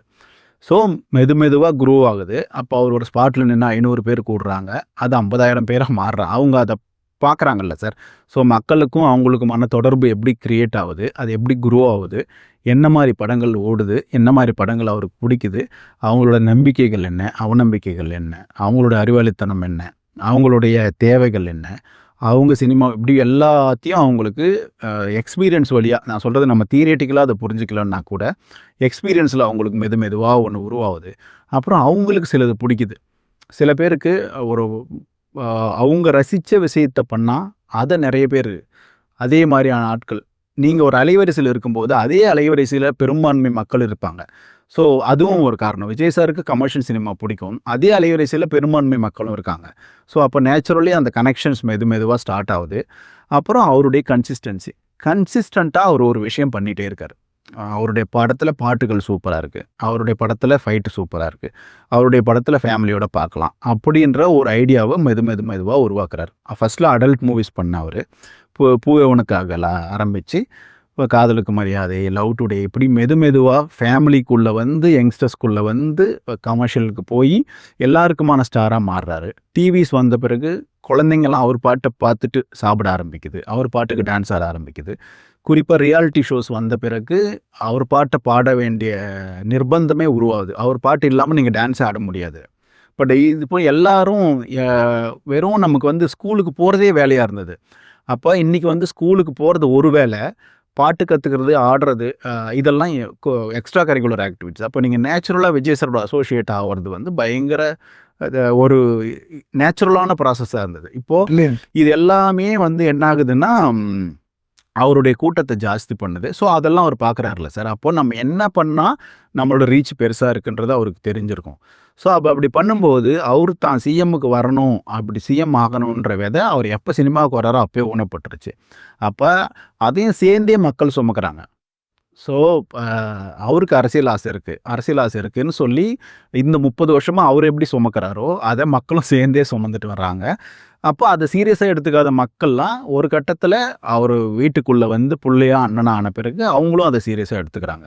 அப்போ அவர் ரைட் டைமில் வந்து அதை பிச் பண்ணும்போது அது ஒர்க் அவுட் ஆகுது. ஸோ அப்படி தான் அவர் மக்களை புரிஞ்சுக்கிறாருன்னு நினைக்கிறேன் நான். அவருடைய எக்ஸ்பீரியன்ஸ் வழியாக தான் இது எல்லாத்தையும் அவர் புரிஞ்சுக்கிறார். எம்ஜிஆர் அவர்கள் தேர்ந்து தொடங்கின கலாச்சாரம் அப்படின்னு நினைக்கிறேன். அதாவது திரைப்படம் தன்னோடது வந்து இப்படி தான் இருக்கணும் அப்படிங்கிறதுல ஒரு ஆழமான பார்வை வச்சிருக்கிறது. அப்புறம் ஒரு நிபுணத்துவம் கொண்டிருப்பது. ஒரு திரைப்படத்தில் எதெல்லாம் இருக்கணும், எப்படியான சமன்பாடுகளோடு அது வரணும், யாரெல்லாம் அதில் இருந்தால் சரியாக இருக்கும், இயக்குனர் யார் இருக்கணும், யாருடைய இசை இருக்கணும், யார் பாடல் எழுதணும், இந்த அளவுக்கு ஒரு பார்வை கொண்டிருப்பது, ஒரு இணை நிபுணத்துவம் இயக்குனருக்கு இணையாக கொண்டிருப்பது அப்படின்னு சொல்லி ஒரு அணியை கட்டமைப்பது அப்படின்னு கூட நம்ம சொல்லலாம் அப்படின்னு நினைக்கிறேன். நீங்கள் 2 உச்ச நட்சத்திரங்களோட பழகியிருக்கீங்க சமகாலத்தில். அஜித் அவர்களோடையும் படம் பண்ணியிருக்கீங்க, விஜய் அவர்களோடையும் படம் பண்ணியிருக்கீங்க. இந்த விஷயத்தில் எதெல்லாம் வந்து நடிகர்களுடைய கையில் இருக்கும், எதெல்லாம் இயக்குநர்களோட கையில் இருக்கும்? அதாவது எந்த விஷயங்கள்லாம் அவங்க பொறுப்பு, எந்த விஷயம்லாம் உங்கள் பொறுப்பில் வரும்? ரெண்டு பேரும் வந்து ஒரே மாதிரியாக டிசிஷன் மேக்கிங் அவங்க கண்ட்ரோலில் வச்சுக்கிறாங்க சார். அவங்க தான் டிசிஷன்ஸ் எடுக்கிறாங்க. அந்த ப்ராசஸ் மட்டும் டிஃப்ரெண்ட்டு. இவர் வந்து ஒரு படம் பண்ணணுன்னா அதுக்கு ரொம்ப இம்பார்ட்டண்ட் அந்த கண்டென்ட்டு. ஸோ அந்த ஸ்கிரிப்ட் அவருக்கு அந்த ஸ்கிரிப்ட் அவரால் பண்ண முடியுமா? அது ஒரு சூப்பர் ஸ்கிரிப்டாக இருக்கும். ஆனால் அதை என்னால் பண்ண முடியாதுன்னா சொல்லிடுவார் விஜய் சார். இது பாருங்க சூப்பராக இருக்குது, இது என்னால் பண்ண முடியாது, எனக்கு செட் ஆகாது. அப்படி தான் சமீபத்தில் ஒரு ஹிட்டான படத்தையும் அவர் சொன்னார், இது சூப்பராக இருக்குது, எனக்கு செட் ஆகாது அப்படின்னு சொன்னார். அஜித் சார்ன்றது வந்து அந்த ப்ராசஸ் டோட்டலி டிஃப்ரெண்ட்டு. ஒரு நல்ல டீமால் நல்ல கண்டென்ட்டை ப்ரொடியூஸ் பண்ண முடியும் அப்படின்னு ஒரு நல்ல டீமை, ஒரு விஷனரியான டீமை, டிசிப்ளினான ஒரு டீமை செட் பண்ண அவர் ட்ரை பண்ணுவார். ஸோ இதுதான் டூ டிஃப்ரெண்ட் பார்ட்ஸ். விஜய் வந்து எப்படி ஆட்களை தேர்ந்தெடுக்கிறார், எப்படி கதைகளை தேர்ந்தெடுக்கிறார், ரொம்ப முக்கியமாக எப்படி வந்து அவர் தன்னுடைய அணியை கட்டமைக்கிறார், அப்புறம் அந்த அவர் கட்டமைக்கக்கூடிய அந்த அணிக்கான சுதந்திரம், அந்த அணியின் சுதந்திரத்துக்கு எந்த அளவுக்கு அவர் தன்னை ஒப்படைப்பார். ராக்கெட் லான்ச் பண்ணுற வரைக்கும் மொத்தமாக அவங்க கண்ட்ரோலில் இருக்கும் சார். அவங்க ஒன்ஸ் ஓகே அப்படின்னு ராக்கெட்டை லான்ச் பண்ணிட்டாங்கன்னா அது டீமோட வேலை. கதை, ப்ரொடியூசரு, டைரக்டர், இந்த 3 பேரும் ஒரு லைனில் வந்துட்டாங்கன்னா அதுக்கப்புறம் அது டைரக்டரோட வேலை சார். டெக்னீஷியன்ஸ் அதெல்லாம் சார் நோட்டிஃபிகேஷன் கொடுப்போம், இவங்களோட வேலை செய்கிறோம் அப்படின்னு. ஏன்னா யாருக்கு என்ன ஹிஸ்ட்ரி இருக்குன்னு தெரியாதுல்ல சார். அந்த ஹிஸ்ட்ரியை நம்ம செக் பண்ணிக்கணும்ல. சும்மா கம்ஃபர்ட் லெவல் தான். ஸ்பாட்டில் 2 எதிரிகள் ஒரு ஸ்பாட்டில் நின்று வேலை செய்ய முடியாதுல்ல, அன்ஈசினஸ் இருக்கும்ல, 2 ஸோ அந்த நோட்டிஃபிகேஷன்ஸ் கொடுப்போம். அதில் ஏதாவது கன்சர்ன்ஸ் இருந்துச்சுன்னா அதை நம்ம சேஞ்ச் பண்ணிப்போம். அவங்க சக்ஸஸ்ஃபுல்லாக இருக்கிறதுக்கு காரணமே இந்த வேலை ஃப்ரீடம் கொடுத்தா தான் நல்லா வரும்னு தெரியும் அவங்களுக்கு. ஸோ அதுதான் அவங்களுடைய சக்ஸஸ்ஸே. இந்த இடத்துல போய் நம்ம கை வச்சுட்டே இருந்தோம்னா அது வேலைக்கு ஆகாதுன்னு தெரியும் அவங்களுக்கு. ஸோ அப்போ ஒரு விஷயத்தை எடுத்து முடிக்கிற வரைக்கும் அவங்க தலையிடவே மாட்டாங்க. நீங்கள் ஒரு படமாக காட்டுற வரைக்கும் அவங்க அதில் நோயின்னு பண்ணிட்டே இருக்க மாட்டாங்க. ஏன்னா அவங்களுக்கு அதை பண்ணுறதா இருந்தால் அவங்களே பண்ணிடுவாங்க அதை. அதனால் அவங்களுக்கு நல்லா வேலை செய்கிற ஒருத்தனை தேர்ந்தெடுத்துட்டாங்கன்னா அதுக்குள்ளெல்லாம் அவங்க வரவே மாட்டாங்க. படமாக காட்டும்போது ஒரு கருத்து சொல்லுவாங்க, இது இல்லாமல் இருக்கலாம், இது இருக்கலாம், இது இன்னும் கொஞ்சம் நல்லா இருக்கலாம், இந்த கருத்துக்கள் எல்லாரும் சொல்லுவாங்க. அஜித் சார் அதுக்கு கூட வரமாட்டார் உள்ள. அது என்னோடய பார்ட் ஆக்டிங், நான் முடிச்சிட்டேன் அவ்வளோதான் சொல்லுவார். வினோத் வந்து ரொம்ப ஒரு சமூகத்தின் மீது ஒரு தீவிரமான பார்வை கொண்ட ஒரு படைப்பாளி. ஆனால் எனக்கு என்ன ஒரு முரண்பாடு பார்க்குறேன்னா, வன்முறையோட விளைவு வந்து நல்லாவே தெரியும் உங்களுக்கு. ஆனால் படத்தில் வன்முறைங்கிறது ரொம்ப தீவிரமாக இருக்கு. ஆமாம் ஆமாம் ஆமாம். எதனால் அந்த தீவிரம் தேவைப்படுது? 2 விஷயம் சார். ஒன்று, ஒரிஜினல் படத்தோட கேரக்டர் அக்ரெசிவான கேரக்டர். அந்த கேரக்டரை வந்து நீங்கள் கம்மி பண்ணிட்டீங்க, சாஃப்ட் பண்ணிட்டீங்கன்னா அந்த படமே பெட்டராக இருக்குது, இதை விட பயங்கர மாசாக இருக்குன்ற விமர்சனம் வரும். அப்போ ஒரிஜினலை விட ரொம்ப மோசமாக இருக்குன்னு வந்துடும். அப்போ அந்த கேரக்டரை ஜஸ்டிஃபை பண்ண வேண்டிய, அதனால் அந்த வயலன்ஸ் நேச்சுரலாக வருது. இன்னொன்று மெயின் ரீசனாக என்ன பார்க்குறேன்னா, வயலன்ஸ் வந்து இன்றைக்கி நம்ம பார்த்த வயலன்ஸ் வேறு. முன்னாடி நம்ம ஃபைட்னா வெறும் டிஷ் அந்த லெவல்லே இருக்கும். இன்றைக்கி கேம்ஸில் ஆரம்பித்து பசங்க பார்த்துட்டு வர வயலன்ஸ் வந்து அவங்களுக்கு இப்போ நம்ம பண்ணுறதெல்லாம் அவங்களுக்கு பெரிய வயலன்ஸே இல்லை. அவங்க தான் பார்த்தீங்கன்னா இதுக்கு எதுக்குடா கொடுக்குறீங்க அப்படின்னு கேட்குறவங்கலாம் அந்த பசங்க தான். ஸோ அவங்களுக்கு அது ஒரு பெரிய மேட்டராகவே இல்லை. ஸோ அப்போ இங்கே ஒரு காமன் கிரவுண்டு க்ரியேட் ஆகணும் சார். ஒரு பிஸ்னஸ் பண்ணுறவனுக்கு கிராண்டடாக இருக்குது வயலன்ஸு, ஒரு பிஸ்னஸ் பண்ணுறவனுக்கு சுத்தமாக மறுக்கப்படுது, நீ ரொம்ப இதுவாக பண்ணுற அப்படின்னு. அப்போ அந்த பொறுப்புணர்வை எல்லா கைண்ட் ஆஃப் மீடியாவுக்கும் ஏதோ ஒரு ரூல் மூலமாக ஈவன் ஆக்கணும்னு நினைக்கிறேன் சார். வினோதோட முத்திரை அப்படிங்கிறது வந்து ஆக்ஷன் ஃபிலிமில் இருக்கக்கூடிய டீட்டெயிலிங். அது வந்து ஒரு விதத்தில் வயலன்ஸோடையும் சேர்ந்த டீட்டெயிலிங் தான், க்ரைமோட சேர்ந்த டீட்டெயிலிங். இந்த க்ரைம் பக்கத்தில் ட்ராவல் பண்ணுறது, அதாவது அதை டீட்டெயில் பண்ணுறதுக்காக அதுக்குள்ளார போகும்போது க்ரைம் வந்து சொசைட்டியை என்னவா புரிஞ்சிக்க வைக்குது. இப்போ நம்ம ஒரு பக்கம் வந்து நம்ம நினைப்போம்ல, மனுஷன் நல்லவனாக இருக்கணும், போகணும், அவனுக்கு எல்லாம் நல்லபடியாக நடக்கணும், அந்த தாட் வந்து அதிகமாக இருக்குது. இன்னொரு பக்கம் வந்து சாமானிய இடத்துல கூட நம்ம இப்போ ஜனநாயகன் மாரி ஒரு படத்தை விட்டுருவோம், ரொம்ப சாதாரண இடத்துல நான் சொல்கிறேன், இப்போ சதுரங்க வேட்டையில் பார்க்கக்கூடிய சாதாரண மனிதர்களோ அல்ல தீரனில் பார்க்கக்கூடிய மனிதர்களோ, அந்த மாதிரியான இடத்துல கூட வயலன்ஸுங்கிறது, க்ரைம்ங்கிறது ரொம்ப வேற ஒன்றா தான் இருக்குது. அது வந்து மனித வாழ்க்கையை பார்க்குறது எப்படியான பார்வை தரும்? அதான் நான் வந்து அதுக்கு இந்த மேட்ருக்கு நான் ரொம்ப ரிசர்ச் பண்ணது வலிமை அப்போ தான் சார். வலிமை அப்போ தான் நம்ம க்ரைம் வந்து ஏன் வருது, பேசிக்காக இதை போலீஸ்கிட்ட பேசும்போது அவங்க வந்து ஃபஸ்ட்டு ரீசனாக சொல்கிறது வளர்ப்பு. ஒருத்தருக்கு அப்பா க்ரைம், இந்த மாதிரி சின்ன சின்ன க்ரைம்லேருந்து பெரிய க்ரைம் பண்ணுறவங்க வரைக்கும் அப்பா அம்மா இல்லாதவங்க அல்லது அப்பாவோ அம்மாவோ சரியில்லாதவங்க, இவங்க வந்து மெஜாரிட்டி ஆஃப் அப்போ என்ன ஆகுதுன்னா, அந்த குழந்தைய கவனிக்க, அவங்க அந்த குழந்தைக்கு போதிக்க, அறத்தை பற்றி பேச, அடிப்படை குடும்ப உறவுகளை பற்றி பேச, அன்பை கொடுக்க அவங்க இல்லாமல் போயிடுறாங்க. அப்போ அவங்க வந்து ஒரு ப்ராடக்ட் ஆயிடுறாங்க. வேற ஏதோ ஒரு கிரிமினலோட ப்ராடக்டாக அவங்க மாறிடுறாங்க. அவங்களால யூஸ் பண்ணப்பட்டுறாங்க. ஸோ ஒன்ஸ் ஒருத்தன் க்ரைம் ஃபஸ்ட்டு க்ரைம் தான் கஷ்டம். அதுக்கப்புறம் அது நார்மலான விஷயம் ஆகிடுது. முதல் கொலை தான் கஷ்டம். அதுக்கப்புறம் அது ஒரு சாதாரண விஷயம் ஆகிடுது. அதுதான் அது ஃபஸ்ட்டு காரணமாக சொன்னாங்க. அதுக்கப்புறம் பியர் ப்ரெஷர். தப்பு பண்ணுற ஒருத்தன் பயங்கரமாக வாழ்கிறான், நல்லா வாழ்கிறான், கெத்தாக வாழ்கிறான் அப்படின்ற ஒரு பியர் ப்ரெஷர். அதுக்கப்புறம் ரொம்ப மைனராக அது ஒரு ஹேபிட்டாக இருக்கிறது. க்ரைம் வந்து ஹேபிட்டாக இருக்குது, வழி வழியாக பண்ணுறது. இந்த விஷயங்கள் தான் வந்து இதுதான் இந்த தீரன் அப்போ வழி வழியாக பண்ணுற க்ரைம் பற்றி தான் நம்ம பேசணும். ஸோ அப்போது இப்போ நம்ம க்ரைமை நோக்கி போகும்போது நமக்கு சொசைட்டி பற்றின புரிதல் வருது. ஸோ ட்ரக்கு ஏன் வருது, ட்ரக்கு ஏன் ஒருத்தன் யூஸ் பண்ணுறான், ஒருத்தன் எனக்கு ட்ரக்குக்கு பயன்படுத்துறதுக்கான தேவை என்ன இருக்குது, இப்படின்லாம் யோசிக்கும்போது நமக்கு அது சுவாரஸ்யமாக இன்னும் சொசைட்டியை பேட்டர்ன் பண்ணிக்கிறதுக்கு, மக்களை புரிஞ்சிக்கிறதுக்கு வந்து ரொம்ப ஈஸியாக இருக்குது சார் க்ரைம் வழியாக யோசிக்கும்போது. ஸோ அப்படி தான் என்னுடைய கதைகள் எல்லாத்துலேயும் ஒரு க்ரைம் இருக்கிறதுக்கு மெயின் ரீசன் என்னென்னா, அதான் என்னுடைய ஸ்டார்டிங் பாயிண்ட். விக்கிபீடியாவில் ஒரு பாயிண்ட்டை கிளிக் பண்ணி போகும்ல, அந்த மாதிரி க்ரைமை கிளிக் பண்ணி தான் நான் சொசைட்டிக்குள்ளே போகிறேன். அது கொடுக்கக்கூடியதில் மனிதன்கிட்ட எஞ்சுறதா என்ன பார்க்குறீங்க ஒரு ஆர்டிஸ்ட்? சொசைட்டியில் வந்து பெரும்பான்மை மனிதர்கள் வந்து அமைதியான வாழ்க்கையை விரும்புகிறாங்க.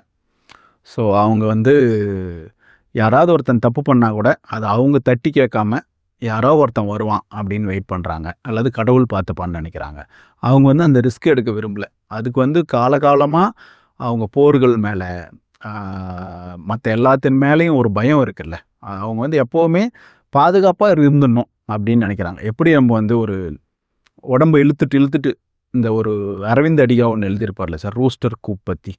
நீங்கள் ஒரு 10 கோழி கூண்டில் இருக்கும்போது ஒரு கோழியை பிடிக்கும்போது மற்ற 9 கோழியும் ஆமாம் கொத்தாது, வந்து அது பின்னாடி இழுத்துக்கும். ஸோ அப்படி தான் சொசைட்டியில் மக்கள் இருக்கிறதா படுது. அவங்க அது இன்னொரு விதத்தில் குடும்பமான வரைக்கும் அவங்க வன்முறையிலேருந்து விலகி இருக்க தான். அப்படி வன்முறை யாராவது பண்ணால் கூட அவங்க அதை எதிர்த்து கேட்காம யாராவது அதை சரி பண்ண முடியுமா அப்படின்னு waiting for God or waiting for king. ஒரு குறுகிய காலம்தான் அப்படின்னு சொன்னாலும் கூட ஒரு நடிகர் அவர் முதல்வராக கூடிய அந்த இடைப்பட்ட காலகட்டத்தில் நீங்கள் அவரோட பயணம் பண்ணியிருக்கீங்க. அப்போ உங்களுக்கும் ஒரு அரசியல் பார்வை உண்டு. நீங்கள் இந்த பயணத்தின் அப்போ திரு விஜய் அவர்களை எப்படி யூகிச்சிங்க? அவர் மேலே இருந்து வந்துடுவார்னு நினச்சிங்களா? இந்த தேர்தல் காலகட்டத்திலலாம் உங்களுடைய கணிப்புங்கிறது என்னவா இருந்துச்சு? எனக்கு ஜட்ஜ்மெண்ட்டாக இதான் இருந்தது. பெரும் கூட்டம் வரும்போது ஃபேன்ஸ் வராங்க, ஃபேன்ஸ் ஓட்டு போடுவாங்க அப்படி இருந்தது. அதுக்கப்புறம் அவருக்கு ப்ராப்ளம்ஸ் வரும்போது ஐயையோ பாவம் கஷ்டம் அப்படின்னு இருந்தது. அதுக்கப்புறம் போக போக போக டுவர்ட்ஸ் க்ளோஸராக போகும்போது வேட்பாளர் அறிவிப்பு அது இதுன்னு வரும்போது நமக்கு எனக்கு பெருசாக நம்பிக்கை இல்லை. பட்டு ப்ரெஸ்ஸில் நீங்கள் எல்லாம் சொன்னீங்க 20% வருவார், 25% வருவாருன்னு சொல்லும்போது கூட நான் மேத்தமெட்டிக்ஸாகவே யோசிச்சுட்டு இருந்துட்டேன். அதை இங்கே இப்போ இவ்வளோ இருக்குது, இங்கே எவ்வளோ இருக்குது, இது இங்கே எப்படி வரும், அங்கே எப்படி வரும்ன்ட்டு. ஆனால் சாருக்கு கூட க்ளோஸாக இருந்தவங்களுக்கும் அந்த நம்பிக்கை இருந்து தான் சொல்லுவாங்க. பட் நான் இந்த மேத்தமெட்டிக்ஸ்லேயே இருந்தேன். சில சமயம் வந்து நம்ம ஏதோ நமக்கு சாதகமான ஒரு உண்மையை தேடி மைண்டு போகும்ல சார், அந்த மாதிரி விஷயங்களை நம்ம பார்க்கும்போது அதே திரும்ப பார்ப்போம்ல. விஜய் சாரை பற்றின விமர்சனங்களே நம்ம திரும்ப பார்த்துட்ருப்போம்ல. மேபி அந்த மாதிரி ட்ராப்பில் நான் சிக்கிட்டேனான்னு தெரியல. பட் என்னோடய ஜட்ஜ்மெண்ட் வந்து இல்லாமல் தான் இருந்தது. இப்போ ஒரு முதலமைச்சராக அவரை பார்க்கும்போது சக குடிநபராக அவர்கிட்டேருந்து நீங்கள் என்ன எதிர்பார்ப்பீங்க? அவர் இதை செய்வார் அப்படின்னு சொல்லி ஏதாவது உங்களுக்கு நம்பிக்கை இருக்குன்னா, அப்படியான நம்பிக்கை தரக்கூடிய அம்சம் அப்படின்னு நீங்கள் எதை நம்புறீங்க? நான் எதிர்பார்க்கறது வந்து ஒரு அப்சைட் டவுன் சேஞ்சை நான் எதிர்பார்க்கல சார். அதில் யாராவது பண்ண முடியுமா அப்படின்னு எனக்கு தோணல சார். ஆனால் மாற்றத்துக்கான ஆரம்பத்தை கட்டமைக்க முடியும் சார், அந்த ப்ராசஸை தொடங்க முடியும்னு நினைக்கிறேன். இப்போ ஊழல் ஒரு 50 வருஷமாக ஊழல் இருக்குன்னா அது ஒரு 50 நாளில் ஒழிக்கணும் அப்படின்னு எக்ஸ்பெக்ட் பண்ண முடியாதுன்னு நினைக்கிறேன். ஆனால் அந்த 50 வருஷத்தை ஊழலுக்கு ஒழிக்கிறதுக்கு இன்னொரு 50 வருஷத்தில் முடியும் அப்படின்னா அந்த ப்ராசஸை இன்றைக்கி ஆரம்பிக்கணும். இன்றைக்கி ஆரம்பித்து மெதுவாக அதை ப்ராசஸை வந்து கம்ப்ளீட் பண்ணணும்னு நினைக்கிறேன் சார். இப்படி எல்லா துறைகள்லேயும் என்ன மாற்றம் தேவையோ அந்த மாற்றத்துக்கான விதை நடப்பட்டுறணும், அந்த ப்ராசஸ் தொடங்கப்பட்டுறணும்னு நினைக்கிறேன். அவர்கிட்ட வந்து பேசினவங்க சொல்கிறது அவருக்கு மக்களுக்கு நல்லது பண்ணுன்ற எண்ணம் பியூராக இருக்குது. இங்கே வந்து சம்பாரித்து பயங்கரமாக தன்னுடைய சாம்ராஜ்யத்தை விரிவுபடுத்தணும் அப்படின்ற எண்ணம் அவருக்கு இல்லை. தன்னை மக்கள் கொண்டாடி இருக்காங்க, தன்னை மக்கள் தூக்கி பிடிச்சிருக்காங்க, அந்த மக்களுக்கு ஏதாவது நல்லது பண்ணணும் அப்படின்ற அந்த ஒன்லைன் பாலிடிக்ஸ் இருக்கிறது, அந்த சிம்பிளிசிட்டி அவர்கிட்ட இருக்குது. ரொம்ப காம்ப்ளெக்ஸாக ஒரு ஐடியாலஜி வச்சு அந்த ஐடியாலஜி வழியாக இந்த நல்லதெல்லாம் பண்ண போகிறேன், இதெல்லாம் தீர்வு அப்படி இல்லாமல் இங்கே ஒரு சிஸ்டம் இருக்குது. ஒரு யூனியன் கவர்மெண்ட்டு கீழே ஒரு ஸ்டேட்டில் நம்ம இருக்கோம், அந்த ஸ்டேட்டுக்கு ஒரு பவர் இருக்குது, அதுக்கு ஒரு பியூரோக்ராட்ஸ் இருக்காங்க, அவங்கள வச்சுக்கிட்டு இது எவ்வளோ தூரம் மக்களுக்கு நல்லது பண்ண முடியும் அப்படின்ற சிம்பிள் யோசனை தான் அவருக்கு இருக்கிறதா நான் பார்க்குறேன் சார். அது நடக்கும்னு நம்புகிறேன். அடுத்து வரக்கூடிய உங்களோட திட்டங்களில் வரலாற்று படங்கள் எடுக்கணும் அப்படிங்கிறதையும் குறிப்பிட்டிருந்தீங்க. அதற்கு என்ன காரணம்? வரலாற்றை எந்த பார்வையிலேருந்து படம் வழியாக நீங்கள் அணுகணும், அதாவது எந்த விஷயம் மேலே நாம் கவனம் செலுத்தணும் அப்படின்னு நீங்கள் நினைக்கிறீங்க? நீங்கள் பொலிட்டிக்ஸ் இன்ட்ரெஸ்ட் இருக்கும்போதே அந்த இன்ட்ரெஸ்ட் இருக்குல்ல சார். நீங்கள் இங்கேருந்து ரிப்பப்ளிக் டெமோக்ரஸிலேருந்து இப்படி போனால் நம்ம ஸ்லேவரிலேருந்து மொனார்க்கிக்கு போகிற ஐடியா இருக்குல்ல சார். அப்போ மொனார்க்கியிலேருந்து இந்த ரிவர்ஸ் ப்ராசஸாக நம்ம இங்கே எப்படி வந்தோம், இங்கே இருக்கிறதுலேருந்து அந்த இன்ட்ரெஸ்ட் தான் சார். அப்படி போகும்போது அதில் நிறைய சுவாரஸ்யமான கதைகள் இருக்குது. நமக்கு கதைகள் பஞ்சம் இருக்கிறதுனால ஏற்கனவே இருக்கிற கதையை எடுக்கிறதுல ஒரு சுவாரஸ்யம் வருது. அதிகாரத்துக்கு அதிகாரம்தான் முக்கியம். நம்ம சொல்கிறோம்ல அவர் இதை செய்தார் அதை செய்தார்ன்றது இல்லை. இப்போது அவர் அதிகாரத்தை வெறி இருக்கிறவனுக்கு அந்த அதிகாரம் தான் ஃபஸ்ட்டு, அதுக்கப்புறம் தான் மற்றது எல்லாமே. ஸோ அப்போ அதிகாரத்துக்காக என்ன சண்டைகள்லாம் நடந்துச்சுன்னு சொல்ல தான் நான் விரும்புகிறேன். இது இப்போ இருக்கிற கான்டெம்பரரி சொசைட்டி எந்த விதத்துலையும் பாதிக்காமல் அவங்களுடைய அவங்க மைண்ட் செட்டை, இன்செக்யூரிட்டி மைண்ட் செட்டை தூண்டிடாமல் காம்படிட்டிவ் மைண்ட் செட்டை கிரியேட் பண்ணணும். இதை வச்சு நம்ம அங்கிருந்து என்ன எடுத்துக்கணும் அப்படின்றத சொல்ல விரும்புகிறேன். எல்லா துறைகள்லையுமே இன்னைக்கு செயற்கை நுண்ணறிவு ஒரு பெரிய வருகையை நிகழ்த்தியிருக்கு. அதை ஒரு பக்கம் பெரிய பலமாகவும் பார்க்குறாங்க, இன்னொரு பக்கம் பெரிய பலகீனமாகவும் பார்க்குறாங்க. சினிமாவில் ஏஐங்கிறது என்ன பண்ணும் அப்படின்னு நீங்கள் நினைக்கிறீங்க? நீங்கள் அதை எப்படி சினிமா ஃபிலிம் மேக்கிங்கில் ஏஐ படத்தோட பட்ஜெட்டை 100% ஒரு 80% குறைக்குது சார். ஒரு பெரிய ஃப்ரீடம் கொடுக்குது. நீங்கள் ஆக்டர்ஸுக்காக நீங்கள் நிறைய விஷயங்களை காம்ப்ரமைஸ் பண்ணிக்கிறீங்கல்ல, அந்த ஆர்டிஸ்ட் இல்லை, இந்த ஆர்டிஸ்ட் இல்லை, காம்பினேஷனை மாற்றிக்கலாம், சீனை எப்படி மாற்றிக்கலாம், அது மாதிரி தேவையில்லை ஏஐயில். அப்புறம் ஒரு ஆயிரக்கணக்கான பேர் சேர்ந்து ஒரு ஸ்பாட்டில் ஒரு வேலையை செய்யும்போது ஒரு கட்டாயம் இருக்கும். ஒரு 1000 பேர் இருக்காங்கன்னா அங்கே சாப்பாடு கரெக்டாக வரலன்னா கூட ஒரு ரிதம் பாதிக்கப்படும். அது ஏஐயில் பண்ணும்போது அதே 1000 பேர் இங்கே ஆஃபீஸில் வேலை செய்வோம், அந்த ப்ராப்ளம்ஸ் வராது. ஸோ அந்த மாதிரி நிறைய ஏராளமான ப்ளஸ்ஸஸ் இருக்குது. அப்புறம் கண்டென்ட் இன்னும் மோர் இம்பேக்டை கொடுக்க முடியும். அட்ஜஸ்ட் பண்ணிக்க வேண்டாம். ஏஐ கேரக்டர்ஸ் நம்மகிட்ட சண்டை போடாது, எந்த பிரச்சனையும் பண்ணாது. ஸோ அதனால் ஏஐ ஃபிலிம் மேக்கிங்கில் ஒரு பெரிய ஃப்ரீடம் க்ரியேட் ஆகும்னு நினைக்கிறேன். அதே சமயம் அது ஆடியன்ஸ் எப்படி ரிசீவ் பண்ண போகிறாங்க, இந்த ஸ்டாட்டிஸ்டிக்ஸ்லாம் எடுக்கணும் சார். அதுக்கான ரிசர்ச்சில் இறங்கியிருக்கும். நல்ல உரையாடல். நன்றி. தேங்க்யூ.